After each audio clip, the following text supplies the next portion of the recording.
Welcome to AMAC Weekly News and some big breaking news today. The Hunter Biden story continues to drop bomb after bomb, which leaves the White House in a constant state of cleanup.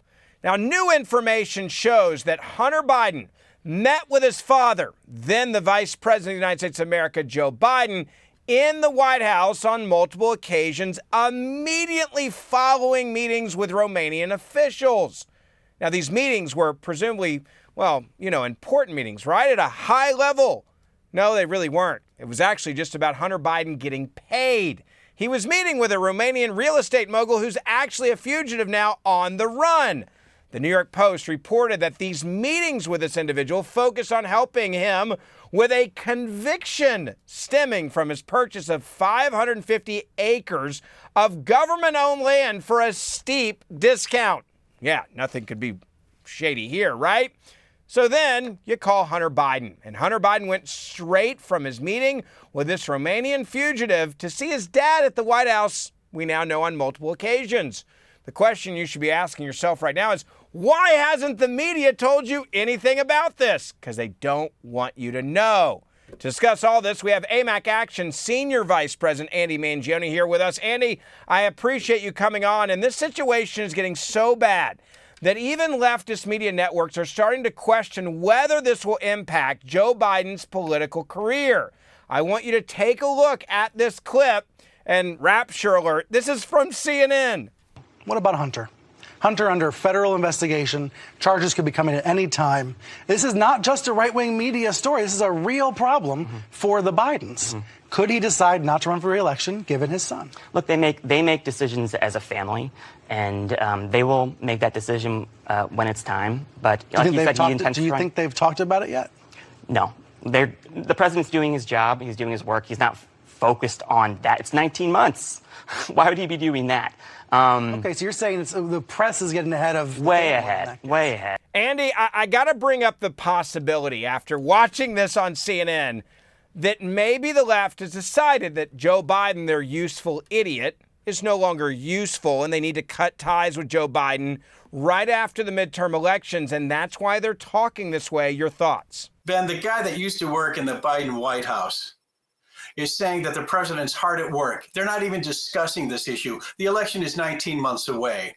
But when the Democrats get obliterated in November, this issue will be front and center. And it could be very convenient for Democrats to use to say, hey, we can't run this guy again in 2024. He's got too much baggage. Yeah, I wonder if they're even saying, go ahead and let's just get rid of him altogether to make sure he doesn't run. Almost in the same way that they're trying to stop Donald Trump from being able to run, which brings me to the bigger question here, right? This Hunter Biden investigation has always been treated differently than the baseless investigation of former President Donald Trump. However, if Republicans take back the House and the Senate, Andy, I think it's very clear they have a mandate to expose and investigate all of the corruption with the Biden crime family.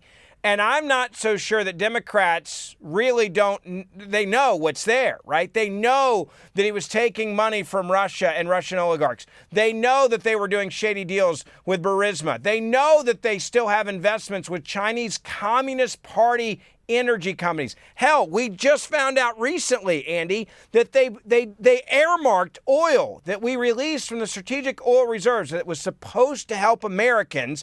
They directly sent to a company in China an entire tanker full directly to China, to a company that Hunter Biden, James Biden, and presumably the big guy still have a financial interest in it. And if you're a Democrat and you realize that Joe Biden is now dragging you down, do you not just say, hey, sacrifice him, it'll actually help us, and we'll find a better candidate because we know no one's going to vote for Joe Biden? Ben, you're reading my mind.